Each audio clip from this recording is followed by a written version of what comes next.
Hi, and welcome back to this video series in which I'll be walking you through the Forma platform step by step. You're watching Autodesk Forma from the ground up, and I'm Anne van den Borre, Technical Specialist in Construction at Autodesk. In the previous session, we focused on project and hub setup and folder organization. We saw how Forma organizes files with folders. Today, we'll continue by looking at one of the most important topics in any common data environment. How are files uploaded, organized and enriched with metadata, and how can we quickly find information? These topics will be covered in this session and the next. On the agenda for today, we have two simple, straightforward ways to upload files. We will look at standard file attributes and basic viewing and version compare. Next session, we will look at more advanced upload methods for linked files as we know in Revit and AutoCAD, and we will also look at customized attributes and how these will help us in finding our information with the search tool. Let's start. In my internet browser, I open the Forma platform. Next, I see the list of projects that are currently active for my user. And now I open my demo project by simply clicking. As soon as the project opens, I see the folder structure we created in the previous session. However, I now have one problem. My folders are still empty. I don't have any information I can start working with. As mentioned in the introduction, we will look at some basic upload methods. A first option is to select several files in the File Explorer on my computer and very simply upload them to my project into the active folder using drag and drop. The Upload File dialog box will appear, and while the file is still uploading, I can close it using Done or minimize it and continue working. But it is strongly recommended not to close it completely with the X button too early, as this may interrupt the upload process prematurely. Besides this simple drag and drop upload, I can also choose to upload files using the Upload Files button. This opens the same dialog box, and now I use the From Your Computer selection button to choose files. In this case, I select several files for the structure team. And I would also like to upload a Revit file. And once again, don't close the dialog box, just minimize it. If I wasn't in the correct folder when uploading files, I can still very easily move the uploaded files by selecting them and using Move, after which I select the correct folder. It's good to know that moving files from one folder to another can be done at any time by a person with adequate permissions. Meanwhile, the upload process continues very smoothly.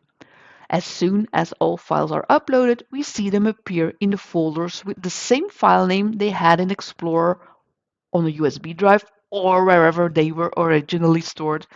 However, if we want to use a standardized naming convention in the document management system when uploading into certain folders, this is definitely an option, and we'll cover that topic later as well. At the moment, besides the file name, I also see a number of metadata fields such as description, version, who uploaded the file and when. These are all standard attributes, standard metadata automatically provided by Forma itself. I cannot change these fields. What I can do, however, is decide whether or not I want to see this metadata. The selection of metadata fields flows top-down in the folder structure. When I'm at the highest level and I look at the attributes and perhaps deactivate a few of them, such as indicator, markup, and size, then those changes will also be applied to the lower level subfolders. This means these three attributes will no longer appear in the column list of the subfolders either. However, if I want to activate or deactivate additional attributes again for specific folders, I can still do that while the higher level folders remain unchanged. So before we move on to one of the most important standard metadata fields within document management, namely the version of a file, we first need to get familiar with the integrated viewer here in Forma.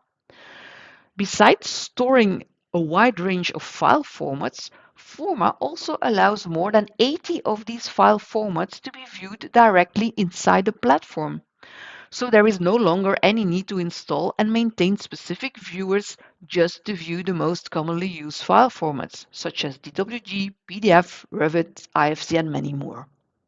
The exact list of viewable file formats can be found in the Help section, and the Help itself is located under the question mark icon in the top right corner of the screen.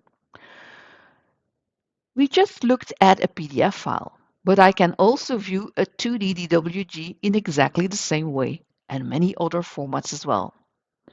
Besides 2D, we also work very frequently with 3D file formats, such as this example here, a 3D Revit file. But I can also immediately view 3D DWG files, Naviswork files, IFC or Inventor files, and more, all with a simple click. Under project administration, I had also uploaded a number of Office-related file formats. The same principle applies here. With a very simple click on the file name, I can open the file in the viewer. If I have an Office 365 license linked to the same email address as my Autodesk account, I can even view and edit the Office files directly in Office 365 online with a simple click on the file name from within Forma. If the file is modified, the version will automatically be updated when I return.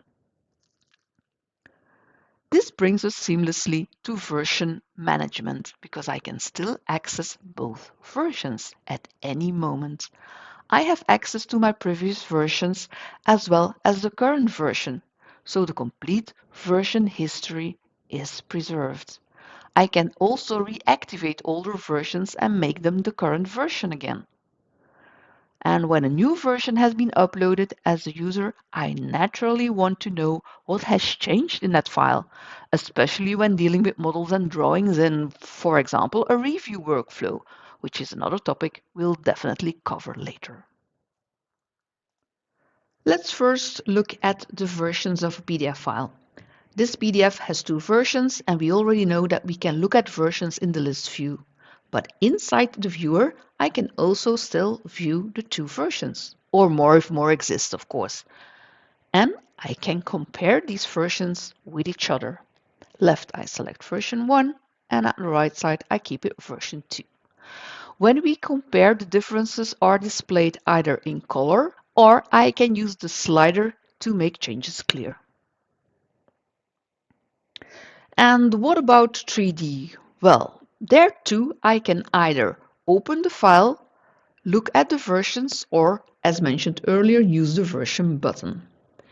At any time, I can again make a specific older version current and active, but I can also decide that I want to compare, for example, as I did here, version 1 and version 3. Since these are 3D models, I then get a list as well as a color indication of the elements that have changed. Certain items may have been removed from the file while others may have been modified, either through changes in geometry or changes in parameter information. And for 3D models, I can also compare the two versions side by side. This brings us to the end of this third session. Our time is up. Thank you and see you soon.